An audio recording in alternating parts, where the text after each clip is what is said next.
This is CXO Secrets, the podcast that takes you inside the minds of business and technology leaders and reveals the strategies behind their success. Coming up in today's show. My secret is that I treat technology as a bridge, not an outcome. And so it's easy to fall in love with a tool, a technology, especially AI right now, which is so magical. But the leaders who win are the ones who can say, what future state do we want to get to, and what's the measurable result? And then they build the simplest path to get there.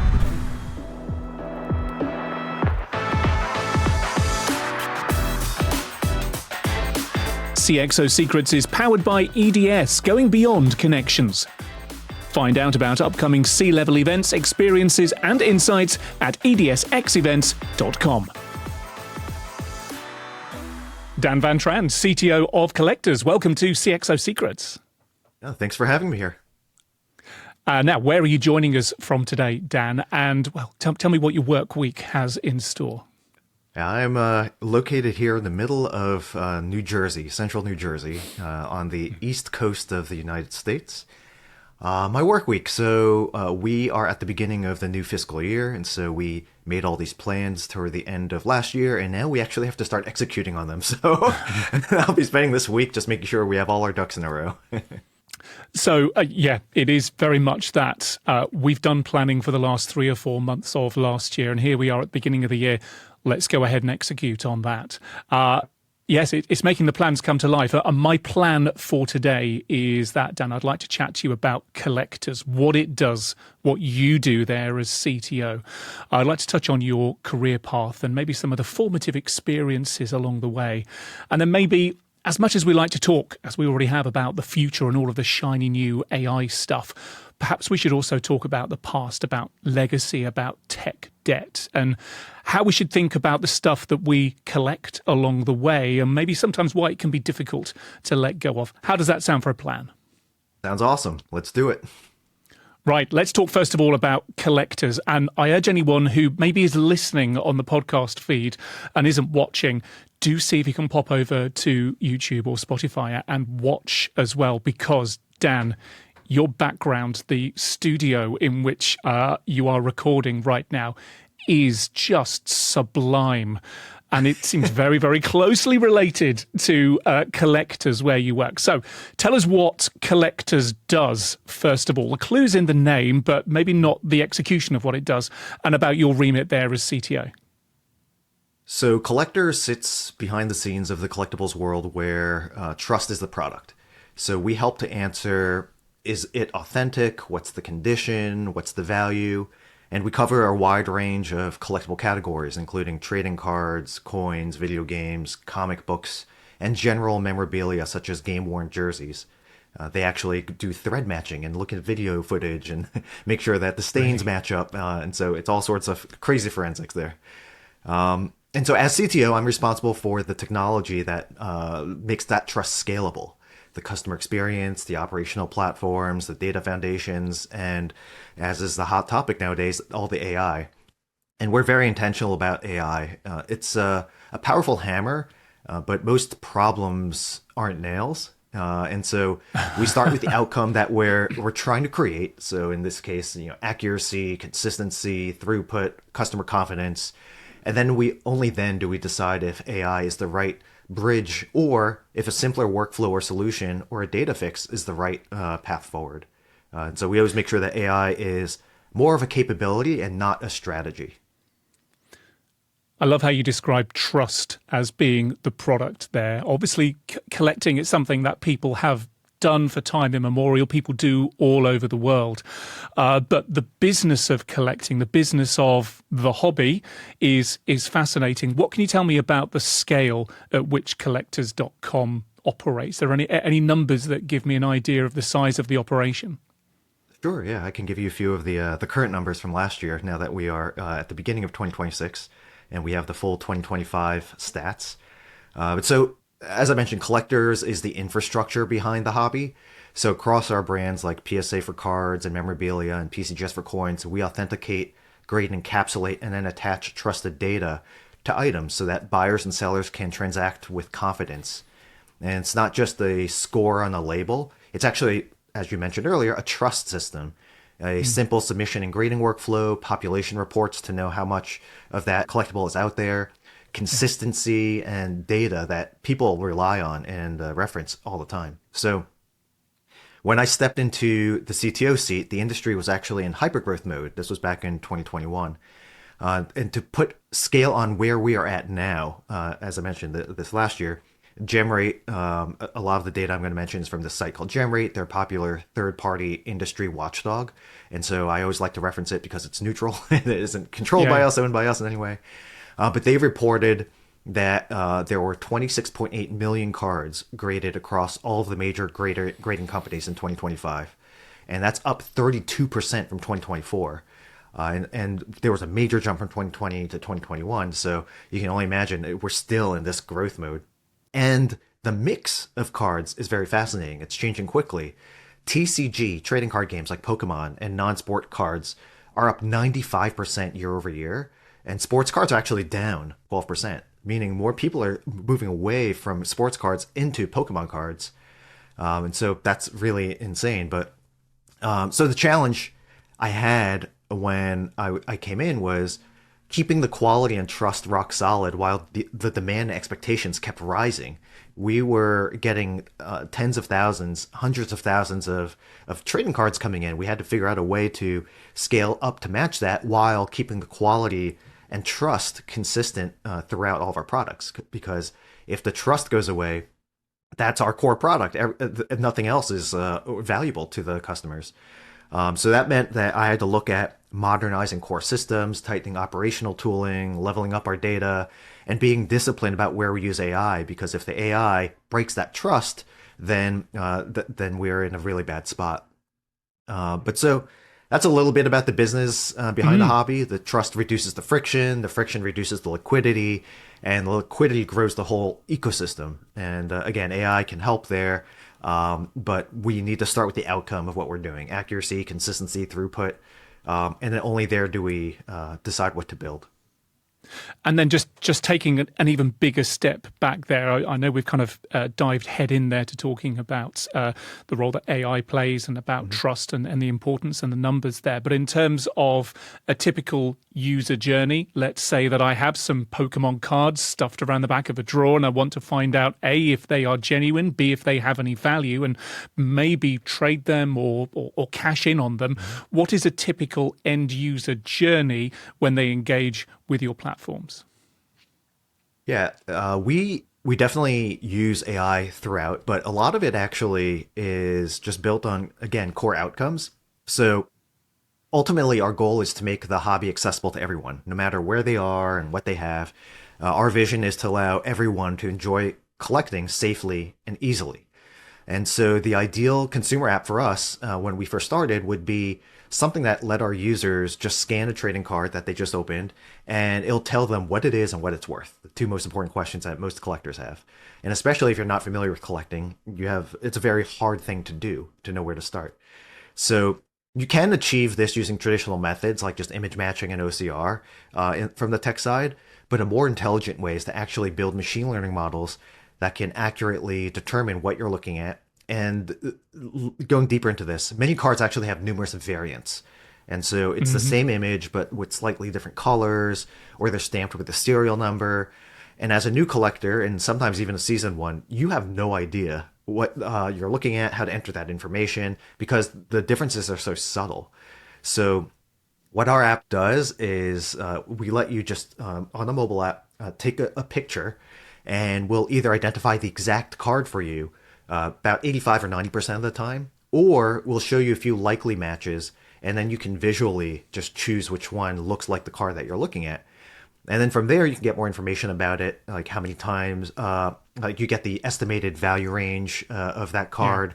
Yeah. You can even start a submission from there. So you can just snap in, submit all those cards for grading instead of having to enter it manually and figure out what it is. And even if you select the wrong one, we actually have a research team that can correct that data for you as we receive it and it goes into our system. And so we want to make it as easy as possible for the user to just enter these things in. But in terms of valuation, so that's a very tricky thing. The analogy I often use is it's like selling a home, because there may be comparables for that house, but each house is unique. And when you talk to the owners of the house, they're like, oh, like if you give them a value range, my house is worth at the top of the range, and here's why. It's very hard for people to actually be unbiased, right, with this. And so what our machine learning model does is that it creates this unbiased scientific view, but that doesn't necessarily mean that the end user is going to accept it or agree with it. Yeah. And so what we developed was, as part of that, a confidence level. So how confident are we that what we came up with scientifically is something that the user will actually accept and acknowledge? And so if we don't have high confidence, we actually don't even show the value range. And instead, in all cases, actually, instead what we show is the recent sales. And so that way you can just, for yourself, determine what the value is, looking at all the recent trade values, as well as all the active listings. What are people currently listing this collectible for?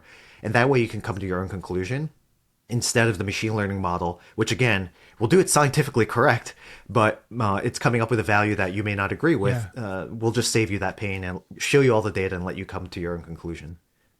And of course, the value is as random as the humans, and something's as valuable as how much someone is willing to pay for it. And going back to your house analogy there, if that happens to be the house in exactly the right place and exactly the right color, then yes, your guide price goes out the window. If somebody has the money and wants to buy that house, then they absolutely will, irrespective of that guide. Just coming back to the point at which you joined Collectors, then you mentioned 2021, I think, in that kind of hypergrowth phase coming out the back of the pandemic, when a lot of people maybe had rekindled some hobbies due to a much more time at home, let's face it.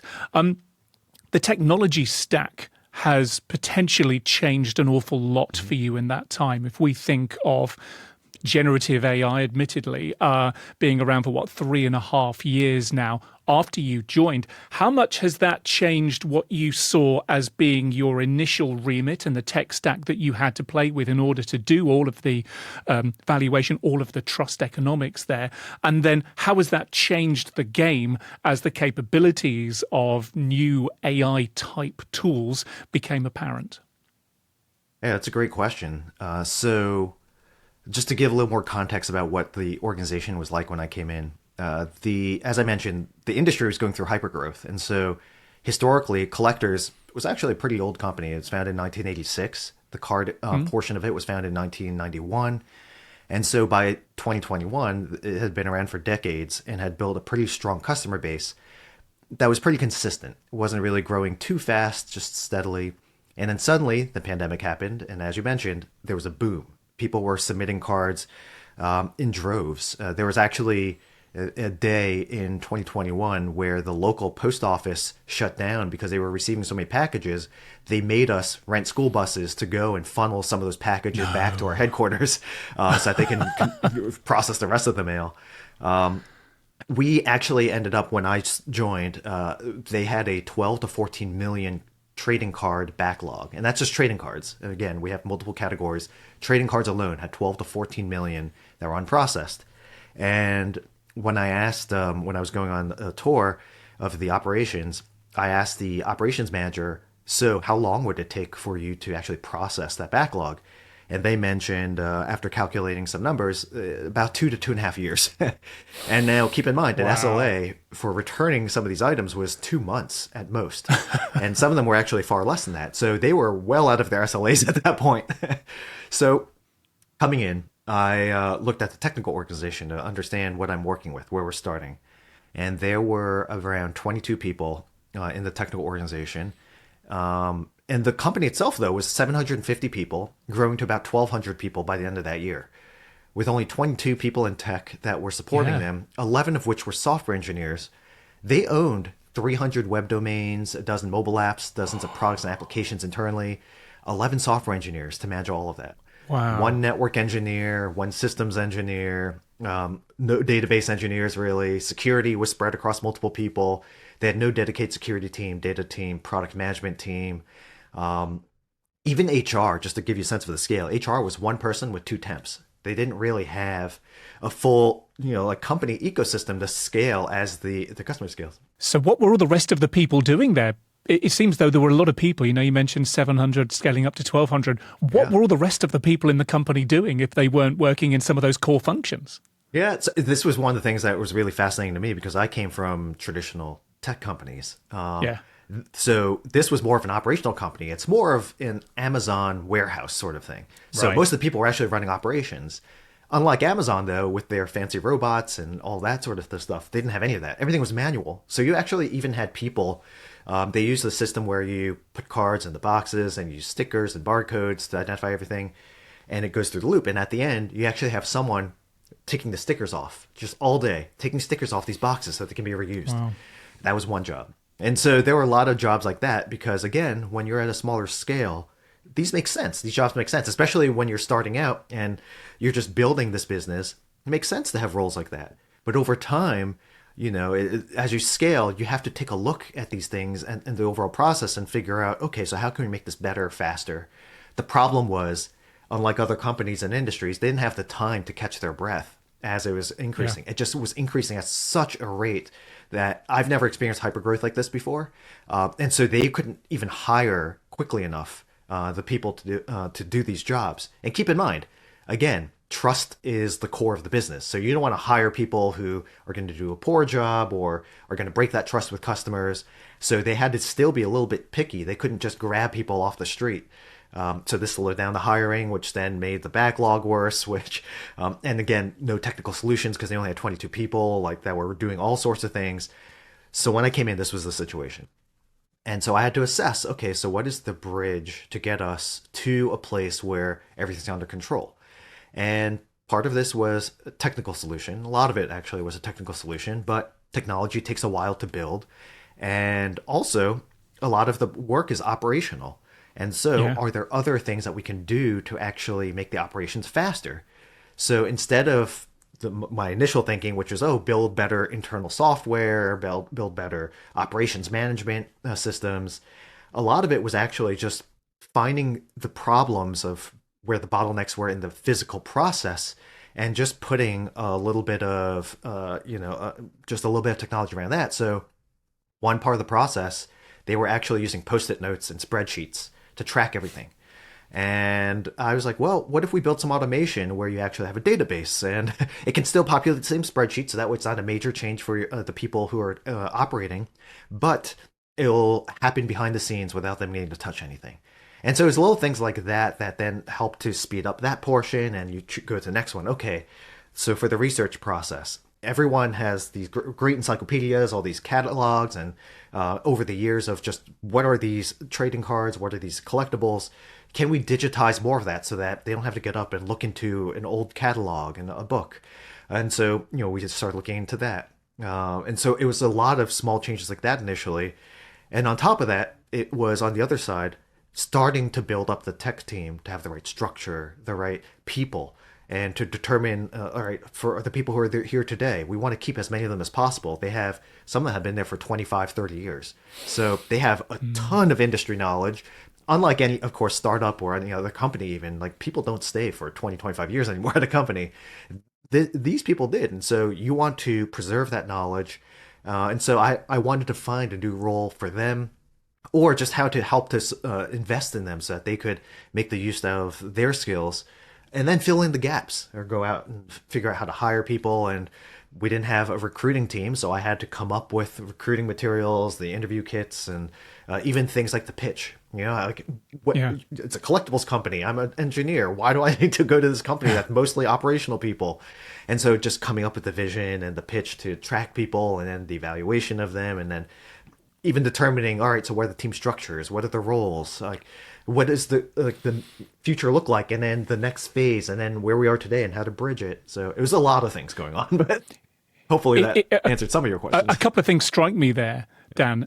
First of all, there seems to be, despite the fact that it was a well-established company with a lot of operational, at least, scale to it, that when you came in, there was an element of the startup to it. The technology function did feel as though, how you describe it there, you were having to do a lot of the stuff yourself that in a more technically mature organization there would be distinct roles for. But secondly, that again, based on where you were when you came in and the manual processes, either digital manual processes or operational manual processes, there's a lot of opportunity to make a quick difference. Automating some of these processes, you'd be able to iterate and see change and see improvement very quickly indeed, which sounds incredibly helpful for you. It's great as a CTO to be able to hit the ground running and make changes pretty quickly once you've understood the landscape and understood the opportunities.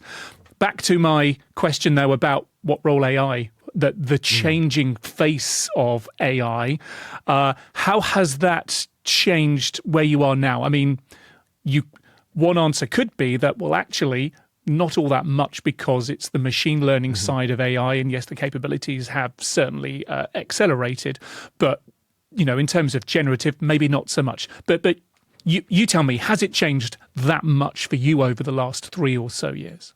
Yeah, I almost forgot that part of the question. It's good that you brought it back. That's my job. So yeah, the way that AI worked, we, like you mentioned, started at a time where it was just starting to grow. OpenAI was around, but they were just starting to build some of their more mature capabilities. And so people weren't really thinking about it yet, and there wasn't really the craze that started. But just in technology, AI has existed forever, and automation has existed forever. And so from the very beginning, one of the conclusions I came to is we will have to incorporate AI in some way to scale, because right now we were servicing just a fraction of even the US's market. If we are going to go worldwide, there's no way that we'll be able to keep up with the amount of business we're going to get without using AI or some other form of intelligence, because the core function that we have in the companies are the graders, the people who actually look at the condition and authenticity of the collectibles and give their judgment. And there are only so many of those in the world. It takes years to actually train to be a independent grader. It's like an apprenticeship. So you actually work under a veteran for many years until you are finally able to work on your own. That doesn't work if you're scaling quickly. So we're going to have to use technology to help to support them. So I knew from the beginning that we would need this. But there were so many low-hanging fruit that I could just solve that first. And in parallel, what I did was start to build up an AI function. So we started by hiring someone who, it was actually a pseudo competitor, just a startup in the space that was building an AI grading solution. And they were a very small startup, and they hadn't even built their POC yet. They just had a few demos here and there. But after evaluating them, I knew that their CTO was very smart and that he would get there. He would be able to build it. And if we acquired them, we could help them to get there faster. So we acquired that company, brought in that leader, and he became the head of AI ML for me. And right. We then had him experiment, and over time, I started hiring more AI and ML engineers, fortunately before the boom, and so they were still very accessible. Built up the team, so we had about 5 to 10 people working with him, and they, in parallel to us solving all these other problems, started building up AI solutions for everything. And so what we were focusing on was where AI is high leverage for us. Things like authentication signals and little tells that tell that something's counterfeit, grading consistency, so just looking across and making sure that we are looking and grading collectibles in the same way, no matter which grader you get, the valuation intelligence I mentioned. And the key for all of it was that we don't start with where can we use AI. We start with the outcome of what is this team doing, like improving accuracy, improving consistency, improving throughput. And then we don't compromise the trust, of course. But then we decide, is AI the right bridge for helping us to do this more efficiently? If the problem is something like messy data, a broken workflow, we potentially could do it without AI. But where there's high volume, repeatable steps, measurable feedback loops, and clear guardrails, we add AI, and it becomes a game changer for us. We always have a human in the loop, no matter how we apply AI, because again, trust is key. And so even if you put AI in to do an automated way, which we don't do yet, but if you put AI in a way that automates the whole process, you would still have a human at the end of the day, a grader or someone otherwise, to ensure that the AI did things the right way, consistently with how we've been doing things. Because otherwise, you imagine as a consumer, there's the pre-AI stuff that we graded, and then the post-AI stuff, and it changes the market. It changes the value of the items, etc. So we need to make sure that we have consistency, and so we use people to do that. And on that point of trust, clearly trust is so important for the users, consumers who use your service. But I'm interested in your journey of trust within the organization as a catalyst that's bringing in AI. You mentioned some of the roles there that, these are skills. This is knowledge that's passed on from generation to generation, as you describe it there with the graders. Has there been a journey that you've had to go on when you're bringing AI into the operation there? Is there a trust conversation, bringing people with you and getting the trust on their side so they can work with the AI themselves? For sure. I mean, at the end of the day, this is a change management exercise. And, we're all going through it, trying to apply AI in all of our organizations. But it is much more intense than historic change management processes where you could take a few years to do something. AI changes week to week, month to month. So new things are coming out all the time. You have to keep up. So the vision I had for a tech org when I was coming in was to create a small technical organization for every function, for every department. And that way they had their own technical engineering department that they can work with to build custom solutions for them. But when I came in, it's very clear that people didn't really trust tech, and they actually used the entire department like a help desk, like IT, and so even the product development was, hey, we need to improve this piece of software, and then the team would go and do it. So it really wasn't the way that most technical organizations are, where they're doing R&D, they're solving problems, bringing in new solutions, and I'd have to change that. And the most important thing in order to drive that change is to have their trust. That they trust that we'll be able to identify the right problems, empathize with them, solve them in the right ways that actually are helpful for them, and not just build things and force it on them. So I started by doing an experiment, taking something that wasn't AI, that wasn't a big software change, and seeing how the organization reacted to it. I was the first executive in, by the way, I didn't mention that. And so it was me and the existing executives and the existing leaders and a couple of other people that started around the same time, but we were all distributed across the company. And I was the first executive in. So they put me in there. There are all these other executives staring at me and wondering, all right, what's he going to do? Is he a spy for the, the people who acquired us? Is he going to force a lot of new tech changes on us? And I firstly made it clear to them, no, I'm here to help you. You guys have been doing such a great job that you put yourselves in a position where you were acquired, and I came in to help you to scale your business. And so I could tell they weren't trusting me. They were still looking at me as an outsider. So I slowly built up trust with each one of them by understanding their problems and starting to implement some solutions. But I really wanted to test the change management across the entire company. So what I proposed was they were using the Microsoft stack. So they were using Outlook, Teams, etc. And I, from using coming from startups, was used to the Google, Zoom, Slack stack. And there was a bigger reason besides just like me being familiar with these tools. I was familiar with Microsoft as well. The bigger reason for making a shift was that the latter tools, Google, Zoom, Microsoft, Slack, are much more collaborative. They allow for real-time commenting and communication. People were still used to phone calls and emails and just using that as the primary way to communicate with each other, even in the same office. And so I wanted to shift that culture, have a more real-time feedback loop. And so I made a proposal. I want to shift to these tools. Here's why. And they didn't really know how to react as an executive team. I could tell they didn't want it. But at the same time, they couldn't dispute the value that I was proposing that I would provide. So they just silently went along with it and nodded their heads begrudgingly.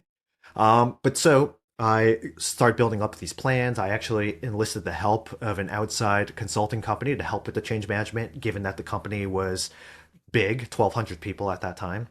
And we'd have to be shifting all of their workflows, all of their ways of working. And we took about 3 to 6 months to actually build up this whole change management process. Classes, educational materials. We actually had like online labs where people could experiment with things. We even built champions, a champion program within each department. So you had at least one or two people who knew and were learning the tools and could share it with the rest of their teams of how it would help and benefit their teams. And we did all of this. And by the end of it, we actually were able to transition everything and migrate everything into the new stack, Google, Zoom, Slack. And I was like, okay, great. Business is running as usual. Didn't really impact anything. Now we can start the other transformation of real-time communication. And slowly but surely, the complaints started coming in. And a lot of them were character attacks on me. Because I was the catalyst, who did this. A lot of people didn't understand why we made the change, even though we did communicate that multiple times over company meetings and written communications, etc. But more importantly, it actually surfaced something that was very important for me to see. It was where people were just absorbing the issues of that migration and not communicating them, and just trying to make it work, knowing that these are new systems. I'm just going to try to do my job using the new system. And so, for example, there was a team that actually was using a third-party tool to do part of their work, and it required Outlook in order to actually work. And when you removed Outlook and just had Gmail, there was no equivalent plugin to allow them to do that work. But this system was almost like a whole CMS, a customer management system. So it's a very deep business centric system that you can't really replicate using anything else. And they were just trying to do it manually using spreadsheets and post-it notes and everything else.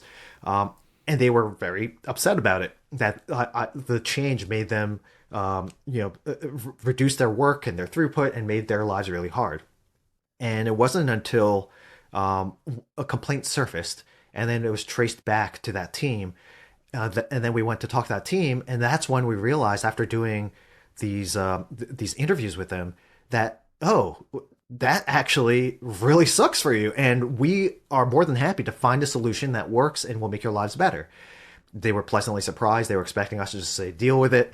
But we found a different tool that would work for them and accelerate things.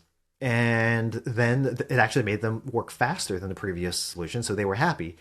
But what this taught me was that even proactively going out and asking people, okay, let us know how we can help, or what changes, this may cause for you, and we can help you walk through it. People didn't even have the language to communicate, this is the problem we're going to see, or anticipate that was a problem they'd see. And so for these sorts of changes, it would be better for us to actually go down on site, and actually monitor things before we make the change, to anticipate, given our tech and product backgrounds, where we might have to make changes, and then work with the teams ahead of time before we make those changes. And all this is to build up to the AI portion, right? So now with AI, we have even more fundamental changes that we want to make that are going to change jobs completely. And this is something that every industry is going through, every role is going through. Our jobs over the next 5 to 10 years are going to shift. Like, as a leader, as a software engineer, your tools are going to change, your role is going to change. And especially as a new grad, which is very scary right now, most of them are not getting jobs or even internships. The roles are changing so quickly that people don't even know what to study, what to do, and what they need to prep in terms of AI tasks, skills, etc.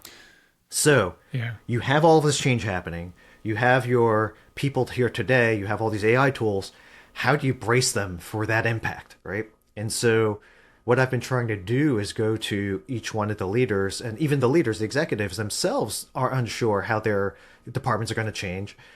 Trying to work with them, but also work with their teams to figure out, okay, so what are you doing today? What are the tasks? And then trying to define and redefine those tasks with the AI tools in mind. Okay, so now we have all these tools that can do X, Y, and Z.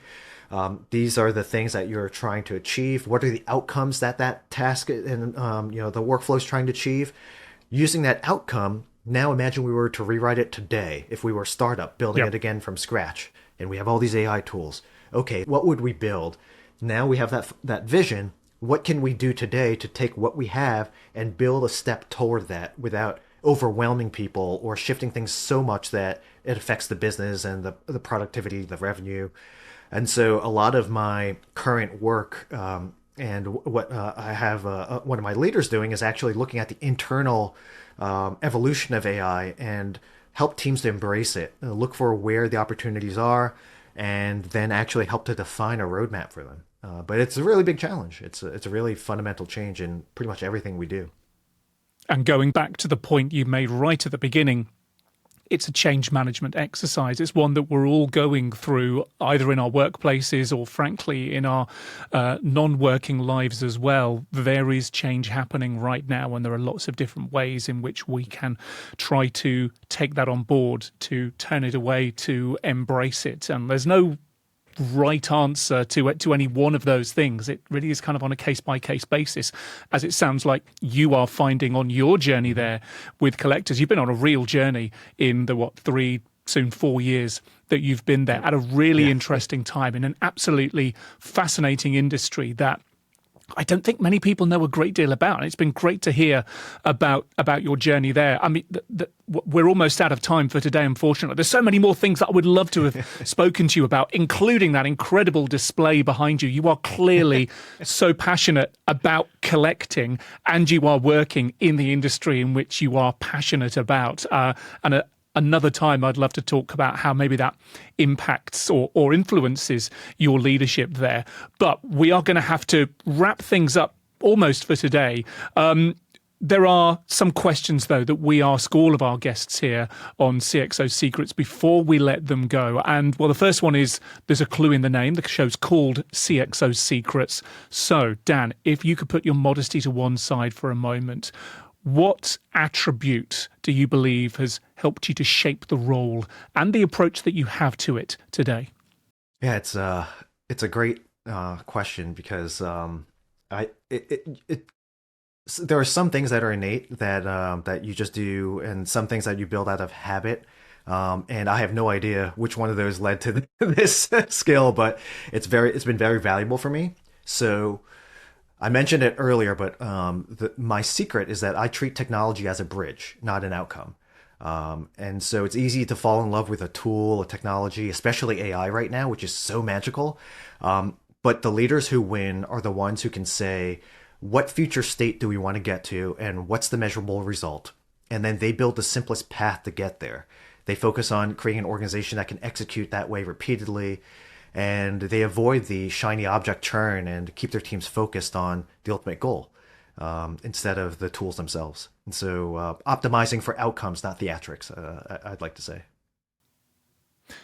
It's fascinating that you use that term bridge. I had a conversation with the CEO of a financial services company here in Europe just towards the end of 2025, and it was their end of year review, a moment to reflect and to look forward to the future. And we couched the conversation that we had around past, present, and future. And he said, no, David, I don't call the present. I call it a bridge.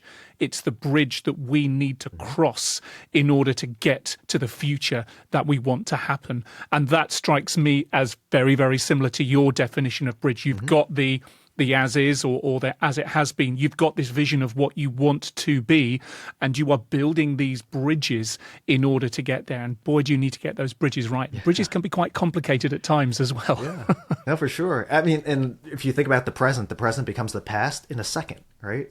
Like yes. The second pass, it's now the second passes, and it's now the past. And so treating the present as more of a bridge is definitely a great analogy. We do a Pass the Question where guests on the show have the opportunity to put a question to a future guest, whoever they may be. And we have a question for you from a previous guest, Snehal Antani, who is CEO at Horizon 3 AI, and he asks this question. How important is it for you to be technically savvy, technically deep, and knowledgeable of your core technology and product versus being a general manager, spreadsheet type executive? So overall, I love the direction and meaning behind the question, but I don't love the false binary because great companies need both, right? You need product intuition and operational discipline, and spreadsheets are useful. They're like a flashlight. The danger is when the spreadsheet becomes the steering wheel, right? But so for me, technical depth matters less as can you personally write the code, and more, do you have the technical background in what you're building, and do you understand the constraints? Can you reason about the trade-offs? Can you ask the second and third question when someone proposes a plan? And if you can't, it puts you in a place where you can be manipulated by confidence, or you optimize for the wrong thing because you can't really challenge or have an opinion about a technical direction. So the best CXOs I've seen are outcome driven. They start with the customer outcome, use metrics to validate the reality. And if you're not deep technically, you can still surround yourself with people who are, that you trust, and ensure that through them you're staying close to the product, and then create fast feedback loops so that the truth hits the organization quickly, and then that funnels back up to you to make better decisions. A very thoughtful response. Thank you. And finally, Dan, what question do you have that you'd like me to pose to our next guest on the show, whoever they may be? So especially with us talking about AI and outcomes, I'd like to ask, what's one place you've seen AI deliver real, measurable value, and one place you think it's being forced where a simpler solution would win? Which comes back, of course, to your point about avoiding technology for technology's sake, building the right bridges, not just building bridges all over the place. Exactly. Dan Van Tran, it's been absolutely fascinating to speak to you today, hear about collectors.com and hear about your journey with them over the last 4 or so years. Thank you so much for joining us here on CXO Secrets. Thank you, David. It's been fun.